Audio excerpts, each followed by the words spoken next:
Shkolla e mesme komunale Mirko Mileski në Kërçov është një nga përfitueset e granteve për realizimin e aktiviteteve që kontribojnë në zhvillimin dhe avansimin e multikulturalizmit, integrimit ndërretnik dhe tolerancës. Këto grante janë ndarë nga Ministria e Arsimit dhe Shkencës me qëllim forcimin e bashkëjetesës dhe mirëkuptimit ndërmjet të rinjve dhe komuniteteve të ndryshme. Drejtori i kësaj shkolle, Branislav Stojanovski, u shpreh i kënaqur nga përfitimi i këtij granti, duke nënvizuar se shkolla që ai drejton është rënditur e para në mesin e aplikuesve.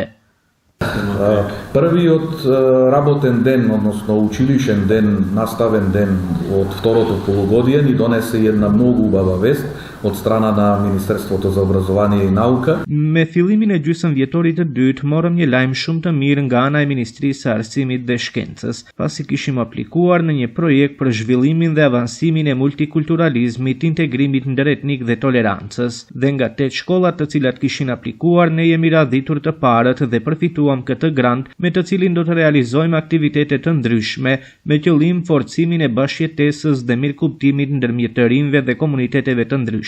U shpreh drejtori i shkollës së mesme komunale Mirko Mileski, Branislav Stojanovski. Ai po ashtu njoftoi se gjysmëvjetori i dytë këtë shkollë ka gjetur të përgatitur dhe procesi mësimor ka filluar pa pengesa.